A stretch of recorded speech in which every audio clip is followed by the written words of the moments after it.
Hello, this is Dean Kernut, and welcome to the Alpha Exchange, where we explore topics in financial markets associated with managing risk, generating return, and the deployment of capital in the alternative investment industry.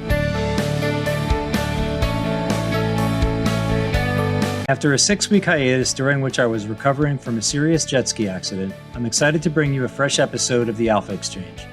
And it was wonderful to spend time with Andrew Scott, a partner and head of investor solutions at Bach Option.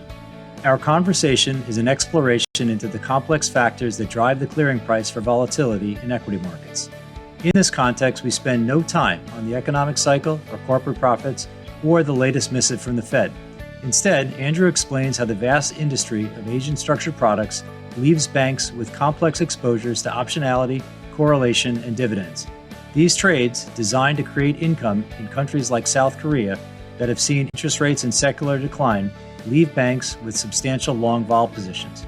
Through our conversation, we learn of the concept of peak vega, an industry estimate for the level of the underlying index where banks are most long volatility. Andrew also lays out in great detail the risk recycling that has long operated alongside the structured products universe. Here, depressed levels of index vol and skew in Asia encouraged hedge funds and asset managers to implement volatility relative value trades versus the S&P. Lastly, we touch on Andrew's new position at Bach Option, joining founder Mao Dan Wu in building out a firm dedicated to understanding and trading volatility at a time of great change in markets and plenty of catalysts for the next big event. I hope you enjoy my discussion with Andrew Scott. My guest today on the Alpha Exchange is Andrew Scott. He is a partner and head of client solutions at Bach Option. Andrew, it's great to have you on the podcast today. Hi, Dean. It's an absolute pleasure to be on the show. I'm a big fan and avid listener, but I've got to be honest, I'm a bit concerned that your standards are slipping if you're asking people like me to be a guest. I doubt it very much. I came across your work at the EQD conference in 2018, which I enjoyed, but for about a 12-hour delay at McCarran Airport on the way back. That was pure theta as it comes to options. But we're going to have a great conversation. It's really good to connect with you, and it's great to see you working with an old friend of mine, Dr. Wu. So we'll get into the work that Bach is doing and a lot to talk about just in terms of the complex products that often dominate some of the Asian derivatives markets, and you're an expert on that. Get us started with how you found your way into high finance. How did you get your start on Wall Street? I think it really wasn't until my third birthday when I really knew I wanted to be an investment banker. Fast forward 14 years, following in the footsteps of George Soros and more importantly, Mick Jagger, I attended the London School of Economics. For those of you who didn't attend the LSE, it's entirely irrelevant what career aspirations you had. On entry, you will depart that place desperately attempting to become a banker. It's truly remarkable. But I didn't need much convincing. My brother-in-law was an M&A banker for Goldman's, then Lazard's on Wall Street in the 90s, and it all sounded terribly exciting. Then at 19 years of age, 3 life-changing things happened to me in very quick succession. I met my amazing wife. I suffered a career-ending injury playing semi-professional football or soccer. And for some unbeknown reason, Deutsche Bank offered me my first job on a trading floor in London, which proves to be a wonderful learning ground. So I started out in trading. Like many, I assumed I'd quickly transition into portfolio management. But somehow that morphed into a 16-year career with 5 more investment banks and stints in Hong Kong, Tokyo, and New York after London. I mean, there's clearly something wonderful about working for one firm for 20 years, but I took great joy out of constantly reinventing myself and proving myself at new firms and in new environments. I essentially spent my career on a mission to try and understand the perspectives and the thought processes of all the different actors across products, asset classes, and client base, because that would best inform my own view, and that would put me in a privileged position because it didn't matter if I was advising a hedge fund in Sao Paulo or a super in Sydney. I always felt confident I could add some level of unique value to every client I engaged. The one core consistency across my career, however, was equity derivatives. And obviously, that's what we're going to focus on today. It was drilled into me very early on that whatever investment outcome you're trying to achieve, it could always be done more efficiently with derivatives. And I very much believe that's true. Now, without overly sounding like Liam Neeson in the movie Taken, I definitely won't do the Irish accent either, but I developed a very particular set of skills. I was able to quantify and describe in an extensive detail the nature and balance of structural drivers in bull markets, And my work in that space allowed me to represent my firm on TV, more broadly in the press, and at many conferences around the world, which is obviously where you and I have crossed paths. So it took me 2 decades to figure it out, but I think I've now fully appreciated my own value proposition, which is one, translating the language of derivatives into English and framing it in some sort of relevant context, and two, performing portfolio threat analysis. And hopefully I have a role now that should maximize the value of that. I've had the distinct pleasure of working with some truly outstanding individuals on the sell side, but I finally agreed to move across to the buy side at the end of last year, joined, as you already mentioned, the legendary Dr. Miao Dan Wu at Bach Option, who you obviously know very well, and I couldn't be happier. So you'll get a quick flavor for what it feels like to be on the buy side and covered by the legions and legions of sell-siders putting ideas in front of you 24/7. I do have a lot of unread messages in my inbox. Right, exactly. You talked about just being someone that is focused on explaining derivatives and really bringing them to life and playing a role in articulating the drivers of pricing and relationships. And I think just as we get this conversation underway, just making the distinction between the very, very plain vanilla US listed option, as liquid as could be, but as plain vanilla in a lot of ways relative to its sister markets in Asia and Europe. The most common option traded around here is the one-day Tesla option. Doesn't have much to it. Got a lot of gamma, a lot of theta, but that's really where the complexity ends. And of course, in Europe, and I would say especially Asia, this appetite for complexity has really been a cornerstone of the markets. And so this is where I was hoping we could spend some time, because these markets are so unique and you've got so many insights on these complex products. Take us through, to start this, at a 30,000 foot level. If you were to describe to the US listed options person what it is that the derivatives markets in Asia are solving for, broadly, what are the risk characteristics? See if you can start with just the big picture of what these markets look like, the non-listed aspects of the Asian derivatives markets. First of all, maybe if I take one step back, Dean, let me ask you a question. What do Greek people call Greek salad? And I promise it's not a trick question. Salad. Exactly, because you're a very intelligent man, but it's very simple. So, I love asking junior exotic traders this question after debating third-order derivatives with them, because while some of the mathematics associated with managing the Greek risks of these retail structured products are indeed complex, and we'll get into that later on, it's actually much simpler than you think. It's just as important to remember that simple concepts like sentiment and yield are actually even more critical to your overall understanding. So I'm going to give you a big picture overview of what Asia looks like and this preponderance of retail structured products, but I'll try and also demonstrate the logic and rationale. Look, in their most basic form, these are simply bond-like structures that are attempting to pay a sufficiently compelling yield over and above the risk-free government bond. This is what a retail structured product is. So the decision to purchase a retail structured product in Asia is a pure bond substitution argument, nothing more, nothing less. So unsurprisingly, where did they originate? In Japan, of course, the one region of the world that's lived with zero rates for longer than anyone else. So retail structured products are not new in the world, and in Asia in particular. They've been around for a very long time, but it's the breadth and scale of usage which has exploded in recent years with no obvious structural offset anymore. And again, we'll speak about that later on. But if we take the example of South Korea and look at what happened to their interest rates, in the late 1990s, deposit rates were double digits. In the past year, they've traded sub 1%. It is precisely this loss of risk-free yield which drove $500 billion. Let me repeat that, $500 billion notional of autocallable note issuance, equivalent to around $2.5 billion of vega supply over the last decade. So that is being supplied across global equity vol markets. The way it's being supplied is not important at this stage, but that is the one byproduct of these retail structured products, that the monetization of that product is selling volatility. So this is the primary reason why Korea surpassed Japan as the largest retail structured product player globally. However, we take a snapshot and just look at the current universe of outstanding retail structured products for the first time in history. According to the team at Bank of America, US retail clients actually account for the largest single country share. So it is no longer an Asian phenomenon. And that makes total sense that we're seeing record volumes in the region. The S&P's rallied almost, what is it now, sixfold since crisis. There's growing acknowledgement that inflation-adjusted bond returns are almost guaranteed to lose money. It's unsurprising that we've seen this increased desire to diversify private wealth risk in North America. So private wealth in North America looks very different to Asia, but fundamentally, this is also bond substitution. So there's technical reasons for why the American pot has grown so much too. There's slight differences and nuances in the products, but if we leave that to one side right now, it's fascinating because everyone assumed they would never become popular in North America. So you mentioned the term autocallable, and I thought it would just be worthwhile for you to be a little more descriptive in terms of, from an end user standpoint, what are the characteristics of that product? And then two, you also alluded to the hedging and monetization. What does it leave the dealer who's providing this product in a position to have to do?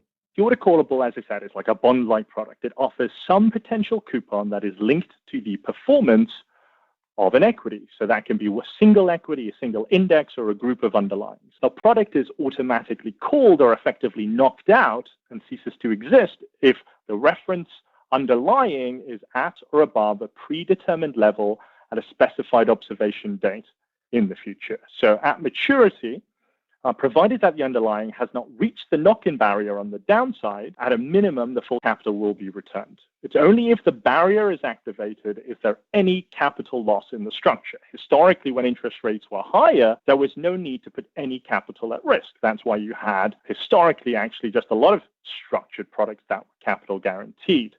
So autocalls can be essentially decomposed into these three components, which is the capital repayment portion, a market risk portion, and the reward portion. So in the capital repayment portion, like most structured products, uses a zero coupon bond to provide the capital repayment at maturity. On the market risk side, this is where it starts to get interesting. This is where there's much broader implications for vol markets around the world. So what you're effectively doing, you're selling crisis risk to maximize your coupon. Your assumption as a retail investor is that in the next 1 to 2 years, this given underlying, this given market, whether it be S&P or Nikkei, I do not believe is going to halve.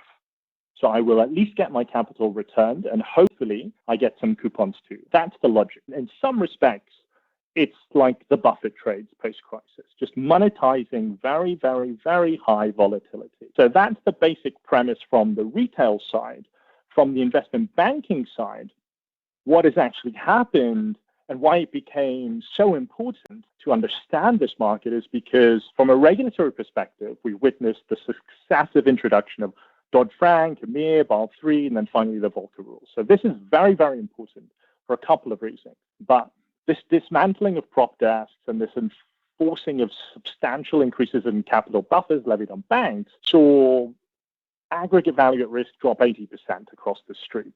What does this mean? It means that banks no longer have the capacity or critically the discretion to warehouse all of these risks on their balance sheet. So unsurprisingly, there was huge implications for vol services. Prop desks provided very interesting things for market, but especially around liquidity provision, they were very, very helpful. They played an incredibly important role in ensuring the integrity of markets, especially in times of turmoil. They were backed by banks' balance sheets, not beholden to monthly redemption schedules, unlike hedge funds. So prop desks had sizable risk tolerances, which allowed them to step into stress situations and take the other sides of trades. And so therefore, this abrupt removal of trading desk managing discretion meant that not only would there be limited liquidity provided in stress markets, but the facilitation of that sizable client activity became very problematic. So best efforts needed to be made to hedge this full risk, this full clip size at inception. And this is why it suddenly all became very, very important, because ultimately, because of the yield argument, this thing we began with, retail structured product issuance started to explode exactly at the time when banks could no longer efficiently manage that risk, which is why vol surfaces and dividend term structures became so artificially distorted. And in order to stay in this business and to stay relevant post-2014, banks needed to demonstrate to distributors their capacity to facilitate this continual issuance and reissuance cycles of these structured products, because sometimes they're often being called and then reissued, in addition to placating regulators. So therefore, banks were forced to actively locate new hedging partners, and this multi-billion-dollar alternative risk transfer business, or ART business, as it's often to refer to, was born. And so simplistically, on a mono product where we're just referencing one asset like an S&P, the way it works is that the Greeks' risks, the derivative exposures in this are long delta, long correlation, short vega, short gamma, short dividends. Well, actually, correlations when you add on multiple underlines. But essentially, the bank has the other side of that trade. And as I just mentioned, they have to now nigh on formulatedly hedge that. So banks are having to buy correlation back from the street. They have to buy delta at the beginning, and they have to sell vega, gamma, and dividends. And so that is fine at inception. You have time to do that, but it's then managing the second order Greeks that start causing a lot of problems. And so the barriers effectively create this dynamic whereby the Vanna and Vollmer, so the second order derivatives, start deforming in very different ways to the vanillas. And this is what causes a lot of the issues. So one of the topics and one of the concepts you'll hear a lot people talk about is peak vega. It's one of the most critical concepts to grasp, but you don't have to understand the maths of it. That's actually not the most important thing. Understanding what it practically means. If you aggregate all of the retail structured products across the entire street, the point at which the vega, so sensitivity to volatility, is greatest is called peak vega. So that's pretty simple. I think most people understand that. It will typically be somewhere 30% lower than the blended average of wherever the spot was at issuance. So one way to think about this inflection, if you like, where you have this peak vega, is the likelihood of the product being called, so being auto-called, as in the name of the product, and it no longer existing, versus that downside barrier, as we said, this crisis risk you're selling being activated. So the way it works is down 50% ordinarily. Once that kicks in, once we hit that on an observation date, that product becomes a very, very deep in-the-money put that the end retail client is short. And so at 51% of spot on the observation day, full capital to the retail investor. At 49, they've immediately taken 51% capital loss. And so once that downside barrier is activated, your Greek risk, especially on the exposure to volatility, is nigh on zero because you've just got something that's grossly in the money. It's like a delta one product. And so because your vega goes to zero, that volatility falls off on the structured product much, much more rapidly than the vanilla that you've used to hedge it. So the typical hedge you would use as an investment bank is to sell approximately the 80% vanilla put, so back into your US listed market, if you were trading an S&P autocallable, that would effectively be your day one hedge, and the maturity used would match the duration of the product. But since there are three things that could happen, we could be called, we could knock in, or we could just see it through to maturity, then we don't know what that duration really looks like. So we can't perfectly hedge anything in this construct. And so this is the way to think about it. In order to remain hedged, banks need to keep playing around with that vanilla hedge to ensure that they've got no outright exposure. When I traded these products, that wasn't such an important part of it, right? Because we didn't have Volcker rules. So I could run a very long vega or a very short vega, depending on what my views were of markets.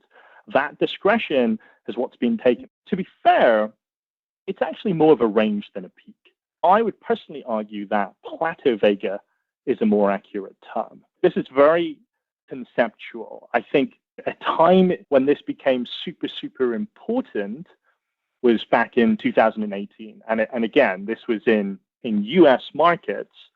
What happened was that you had an enormous move lower in a lot of single names. So your mega tech, which was referencing a lot of these retail structured products, because over time, we had to go up the risk scale and take on more idiosyncratic risk when we're selling retail structured products to get a larger coupon for the end retail investor, because as everyone's very well aware, index falls were very, very low. So what actually happened is over that period at the end of 2018, when the average mega cap tech stock was down 40% on average, your Netflix, your Facebooks, that peak to trough drawdown was very substantial. The S&P only moved 20%.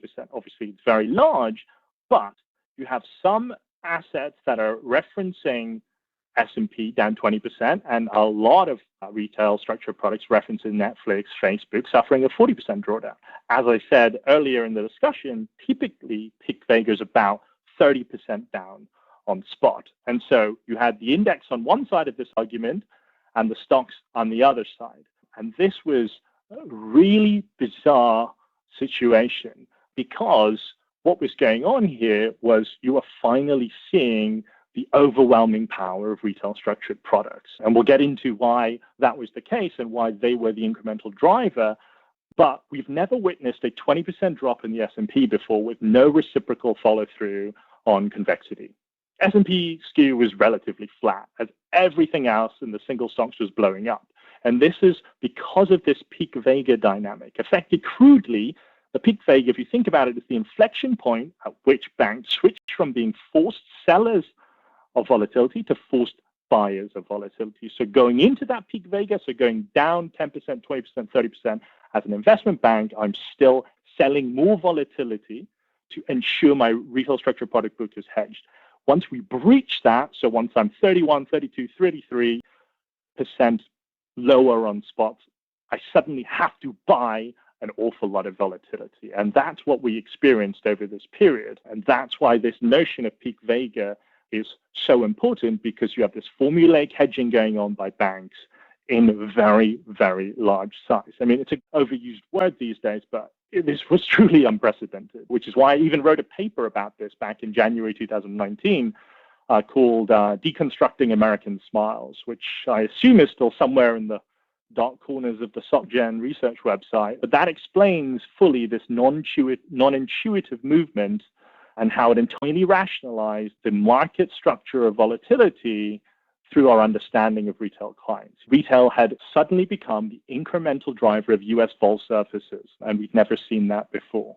There's a lot of really interesting stuff there. And as you mentioned, 2018, we had a couple of things in 2018. After a 6.8 realized on the S&P in 2017, we had a lot of action, both at the beginning with the Volmageddon and at the end of 2018 as well. And this is where I wanted to go and just try to drive home some of these points a little bit further, get more of your insights here. When we look at vol surfaces and we think about volatility, we generally make the assumption that lower markets, higher vol. It's just more instability, more uncertainty in the world. But at least in the US, sometimes there's, I think, just an oversimplification of the global environment for the supply of and demand for volatility. That's what's effectively going to govern the price. And it's just assumed, well, the banks have got to be short volatility. And as markets go down, they're going to be delta hedging in a way that accelerates volatility. The picture you're painting is far more complex. And one of the things you talked about as we were chatting before we jumped on was just this giant relative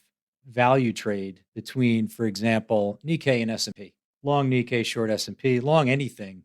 Short S&P was a trade that felt like it paid off, whether it was dispersion or Euro stocks, all kinds of trade constructions relative to the S&P. I wanted to see if you could give us some more insights in terms of what you saw in terms of implementation of that trade, what worked, and then effectively, because this thing really unraveled last March of 2020, how did you look at maybe the buildup of vulnerabilities in this very lopsided trade construction? Take a step back and think about the discussion around skew. So unlike in a commodity market or crypto vol even these days, negative skew, so this notion that downside volatility should be priced higher than at the money volatility and upside volatility, this is a typical feature in equity markets that we've seen over the years, and very, very clean.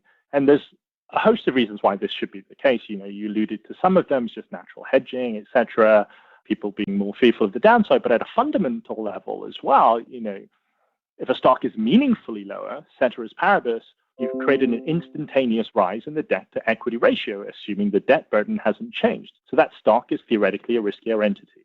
So this forced hedging of all of these Asian indices, which is depressing this 80% put all of the time, or approximately the 80% put, this distorts these fundamental premises that we've kind of grew up with. Meanwhile, in the US, you've got this opposite structural trend prevailing where there's a permanent bid to vol and skew as large insurers and natural buyers of downside volatility. as a function of their hedging needs coming from that huge variable annuity book. So in addition to the substantial institutional overriding community, you have this buyer of vol too. So it provides a permanent bid to skew. So you've got these powerful structural drivers in the US doing one thing, and you've got these opposing structural forces in Asia doing something else. And so at the height of this skew imbalance, the 80%, 120% skew differential in the US was trading almost 11 points richer than the average large cap Asian index. Think about that for a second. This would be huge on indices that were anywhere near similar in volatility. But the S&P vol has generally traded, so at the money vol is generally traded 4 or 5 points lower than Asian indices for the past 20 years, if not more. Therefore, from a parameter perspective, this relative value trade, being long Asian variance, Asian volatility versus selling S&P, wonderfully captured the extremity of this structural distortion. You were short the artificially overpriced tail in the US, or at least theoretically overpriced tail, and then you were long the theoretically underpriced Asian leg. So a variance swap is a good way to capture the breadth of this dislocation, because then obviously, it's referencing volatility across the strip.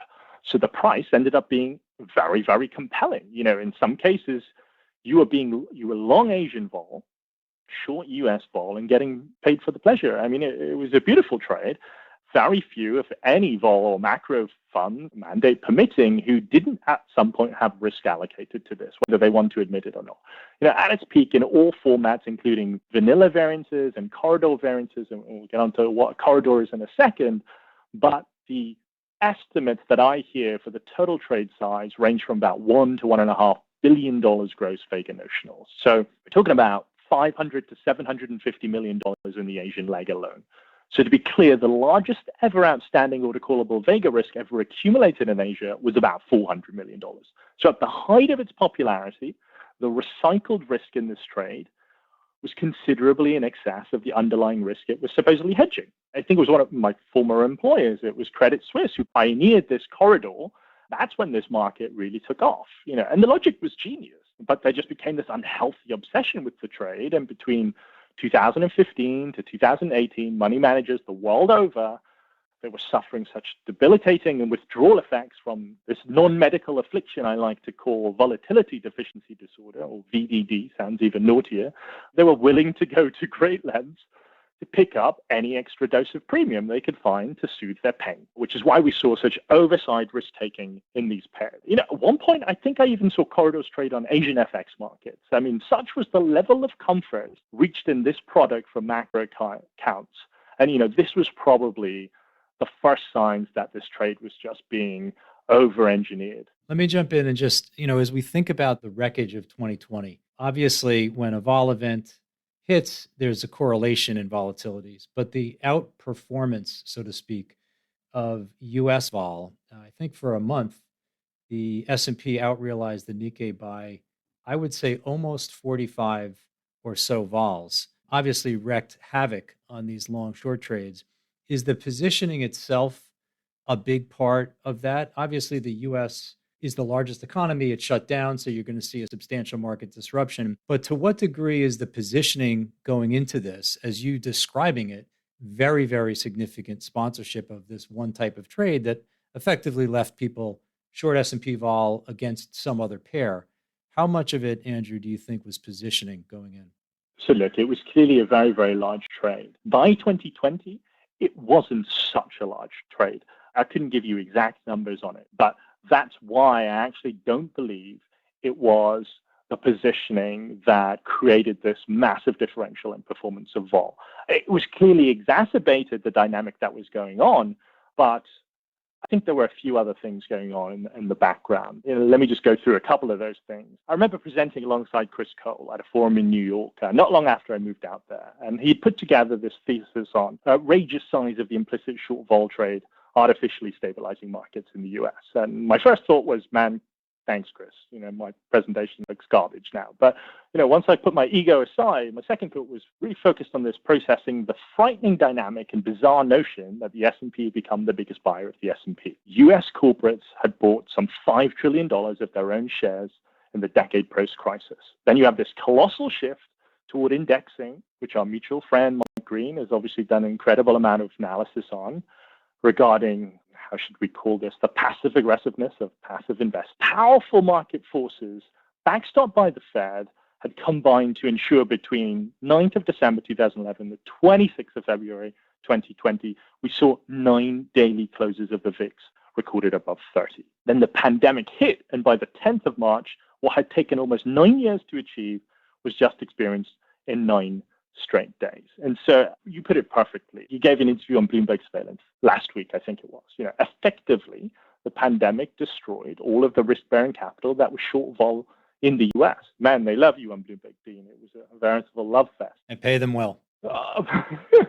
But honestly, it's entirely understandable why so many people were seduced into the short S&P vol, whether they were buying Asian vol against it or not, because S&P acts very bimodal vis-a-vis Asian vol. For much of the time, US vol realizes very, very poorly for a lot of these structural dynamics, and you have momentum strategies too, which exacerbate that, until it rather emphatically does not. So there was a confluence of drivers that were moving against this trade, such as the unwind of this implicit short. And the most powerful one for me was actually what was going on in the insurance business. So you remember at the beginning, I explained why we had this legacy skew bid in North America, largely down to the insurance industry. But what was actually going on was, in the background, very slowly, you had a massive product redesign of variable annuities. More and more vol risk was being passed on to policyholders at source. It was as early as 2014, AIG even explicitly linked the fee structure of their products to the VIX. So while the overall VA business, the headline numbers had told us that this business had doubled in size between 2008 and 2018, so over $2 trillion, what it wasn't telling us was that 70% of that new business was in vol-managed funds, meaning that there was much reduced demand from insurers to actually buy vol.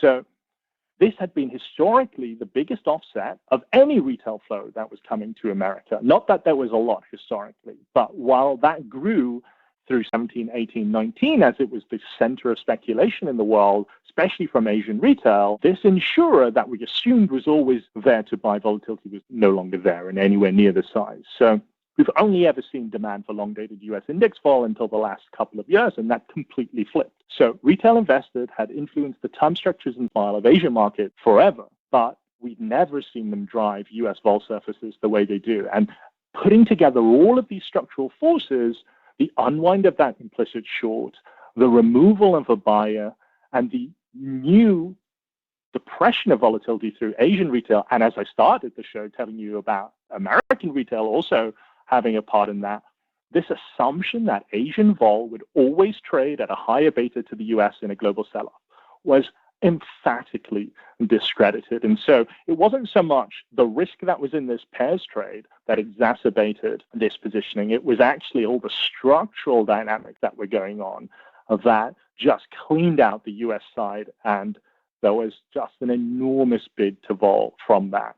You mentioned both Mike Green and Chris Cole, two really, really good thinkers. I also get paid for mentioning their names. Right, exactly. One of Chris's quotes over time, I think he's just a great thinker on these things. He's got a couple that I've really enjoyed. I'll give you 3. One, he said that the stock market is a derivative of the derivatives market. I really like that. He said that volatility is an instrument of truth. I really like that one too. And the last one I wanted to get your take on, because I think some of what you're describing here it fits in this category. He said that vol is not just a statistic we look at and calculate, it's now a player on the field. It sort of strikes me in the context of whether it's the convexity element and the hedging implications of that, or perhaps you were talking about some of the vol control trades and structures that are out there as well. How does that quote hit you? What does it mean to you? I mean, I personally love to make fun of Chris Cole, but the guy is a genius. His visual imagery around volatility markets is wonderful. He is absolutely correct. And that's a nice, simple way to think about it. A volatility was this very opaque thing sitting in the backdrops that rarely disturbed anyone that was trading markets inside 3 to 6 months. A lot of things dramatically changed post-crisis, which brought it front and center.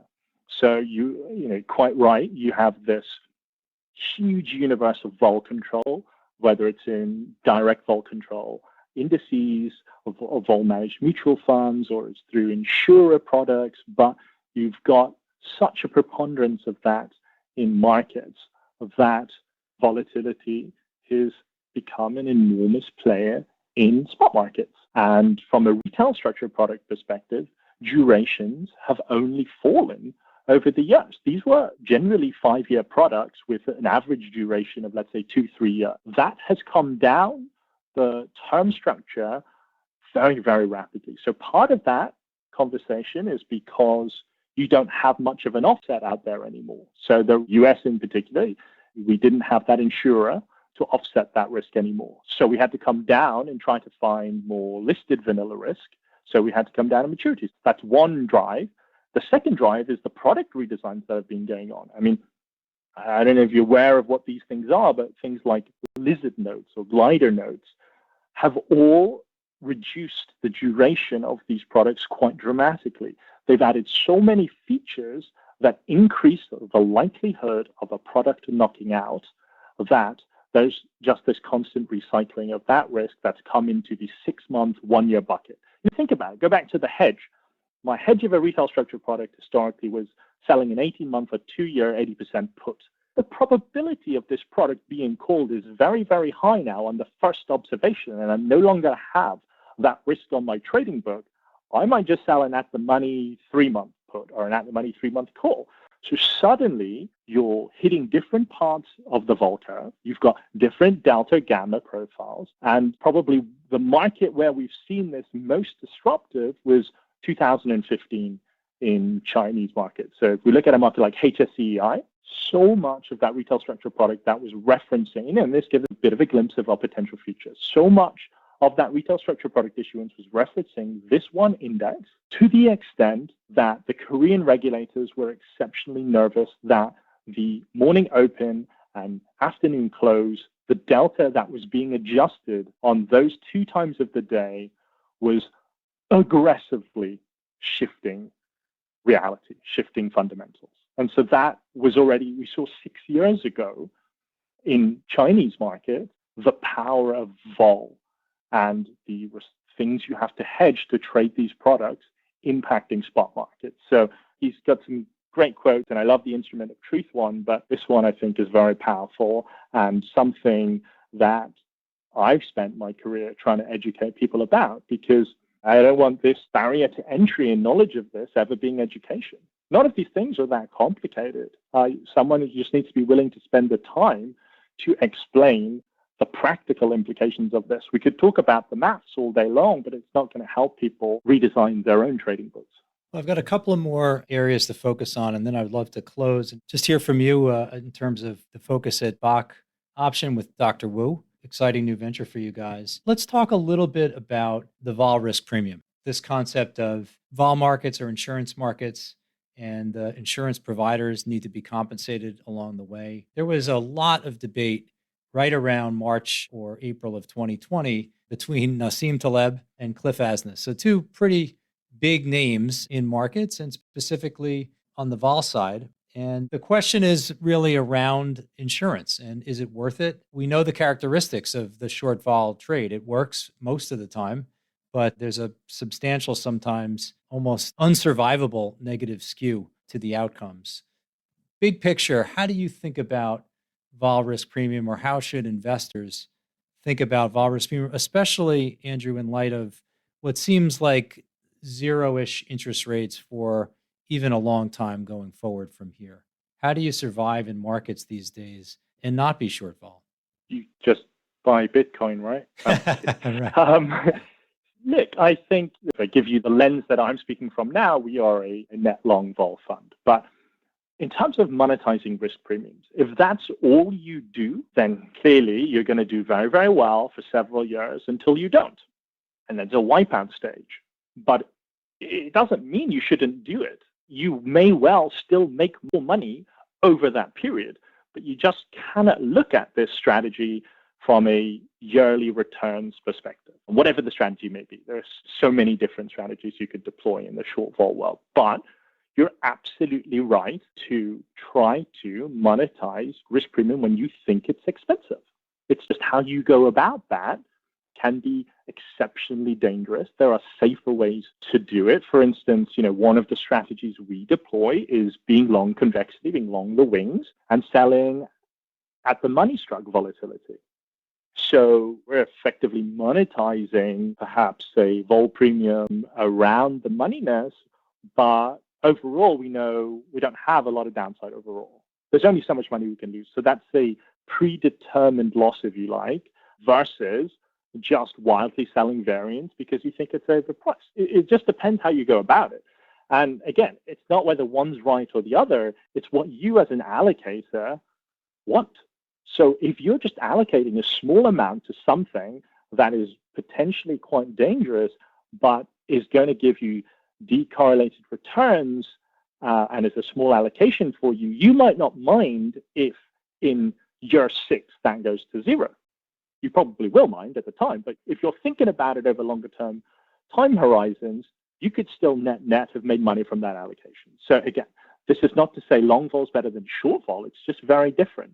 There were some of the best vol managers I've met in my life. If you go back to some of the emerging managers in London, that macro crew, some of them spent an entire career selling volatility on the most dangerous and illiquid emerging market indices there were and made enormous amounts of money. So it's timing, it's what the strategy is it systematic, and what's the logic? So all I would say is if you're going to allocate to a short vol strategy, just understand what you're getting out of it.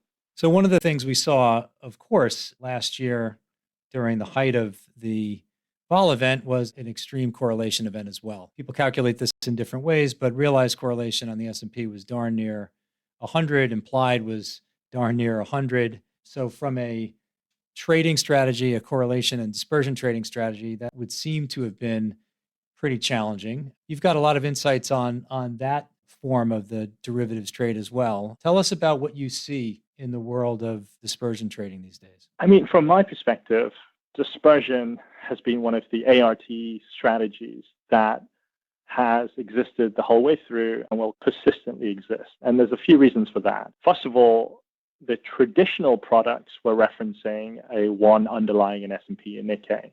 But as vols collapsed, as I said, you got a much higher allocation going into single name risk, which banks needed to hedge. And so if you think about the way you hedge, there's so many parameters that we didn't get into today, but you directly hedge a Greek risk, and usually in the form of a swap. So you could do a correlation swap, a div swap to hedge those pieces. And you have the alternative version, which is a proxy hedge. And so you make practical best efforts. So one of the things that banks have done exceptionally well in the last few years is try to buy back correlation in all those single names via selling dispersion packages, custom dispersion packages, because there's not many other ways. You can't buy a correlation swap on Apple versus Tesla. I mean, someone might make you a price, but it's not a liquid market. You can trade correlation swaps on equities versus bonds, on Eurostoxx versus Nikkei, S&P versus Kospi. Those exist, but in single stocks, that doesn't exist. So dispersion became this huge, huge business. And I think there's something we at Bach Option are very active in too, and it's an area we spend a lot of time on. And I have high hopes for that business going forward, because not only now do you have this constant leadership changes at a sectoral and factor level taking place, but you have this idiosyncratic noise as a function of the Reddit and Wall Street crowd too. So that makes dispersion very, very interesting. So you're right, the performance at 100 correlation is obviously terrible on a dispersion strategy, because what you need to happen is half the stocks to go up, half of them to go down, and the index to do nothing. That's your perfect P&L on a dispersion strategy. So over that period, it performed poorly, but I don't think anyone was allocated it disproportionately that it, kicked them out of the businesses like some of the other ART products, which hurt a lot of people. But to my mind, we can make a broader generalization about retail. The younger generation of retail are going to continue to lift the front end of vol markets through their use of tactical leverage. The older generation will continually depress the back end of vol in their hunt for yield. So this is why I believe retail investors deserve to be called the largest player in the room, which just happens to be the title of our upcoming paper, which we're about to publish on all of the topics we've discussed today and some insights on the future. It's a shameless plug, but if you'll allow me, if you follow Bach Option on LinkedIn, you'll receive a copy of that in the next couple of weeks. As you guys at Bach Option think about the set of circumstances that might effectively catalyze volatility creates some resurgence in it, maybe not 80, but something north of where we're stuck at now. How do you guys think about that? We've talked a lot about product overlay. We've talked about some of the macro forces. What are the things that are top of mind for you and your team at Bach Option in terms of where vol markets go and what could be the catalyst for where they go? The obvious one, it's sad to say, but if we fail to immunize a sufficiently high enough percentage of the world's population before a more deadly strain of COVID evolves, that would be potentially another March 2020 event, sadly. So that's one risk. I hope it never plays out. But more likely, I suppose, would be a policy misstep. And we're getting closer and closer to that moment, potentially.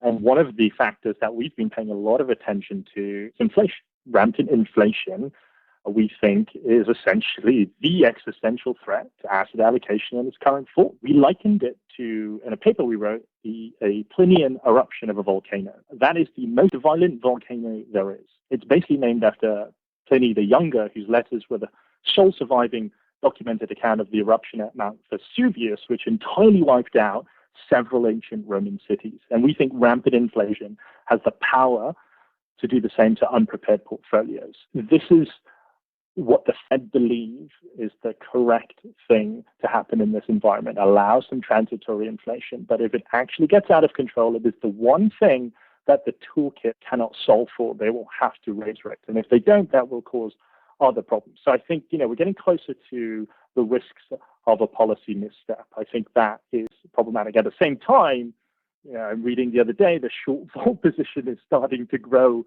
quite large again. So you've got an exacerbator in the system there as well. But from personal experience, if you take COVID as a one-off, geopolitical risks are the one other area that you can never really historically predict very accurately, but we're never very far away from. And that's something that I spend a lot of time now and historically nervous about too.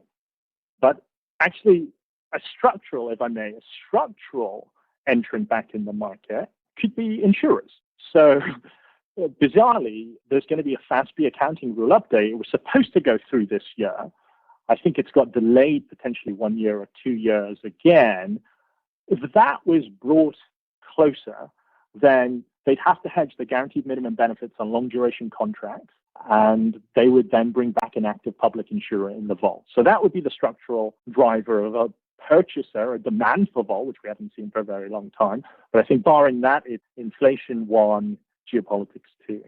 I think those are great points. Markets are experts in discounting uncertainty, but I would say both of those sets of risks, inflation because it's been so long since it's been an issue for markets, and then geopolitics because none of that fits into a spreadsheet, would be especially vexing for markets. Well, Andrew, we've covered a lot of ground here today. Your insights on a lot of the complexity that is the derivatives market and the impact on risk-taking and hedging and where vol ultimately clears, I think are substantial. And I really appreciate you taking the time here to be a guest on the Alpha Exchange. Thanks so much. It's been an absolute pleasure, Dean. Thanks for having me on the show. My friends are always telling me I have a face for radio, so I assume that logic extends to podcasts. So thanks for letting me tick that box. But on a more serious note, if you'll permit me, just one more minute, I just want to make one final personal comment. I think the work you're doing with Macro Minds and the various charities you support focused on reducing that educational shortfall is just incredible, Dean. And I'd urge all of the listeners to support your efforts in any way.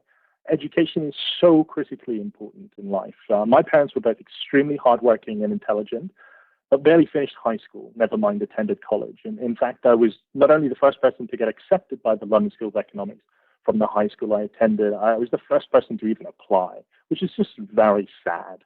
So I'm forever thankful for the opportunities I was given that I know others around me were unfortunately not. But anyway, this has been a lot of fun. Very good man, Dean, and thank you kindly once again for having me on. It was a real pleasure, and we will catch up soon. And best of luck with Dr. Wu. I think you guys will do some great stuff at Bach Option. Thanks so much. Thanks for listening to the Alpha Exchange. Before we go, I wanted to share with you an inspirational investment symposium I'm hosting on May 11th and 12th on behalf of Macro Minds, the foundation I launched in 2018 in order to raise money for nonprofits that focus on helping improve educational opportunities for children in the New York area. Our initiative is based on two primary ideas. First, educational shortfall for families is self-reinforcing. One statistic: the children of college-educated parents are 7 times as likely to go to college as are those whose parents did not finish high school. Working together, we can help push back against this cycle. The second idea behind MacroMinds is that the community of finance professionals is at its best when we engage together on the many difficult questions out there. Disinflation, crowded trades, monetary policy, cryptocurrencies, and the cost of hedging are just a few of these. Set against these uncertainties, what are the considerations most relevant to portfolio construction? What's the next big thing in finance and markets? On May 11th and 12th, these important topics will be explored. I couldn't be more excited to bring to you such accomplished market professionals who are offering their time and providing their insights. I hope that you will consider both attending and sponsoring the event. More on MacroMinds and the symposium can be found on our webpage, macrominds.org. On behalf of our partner charities, I sincerely thank you for your support.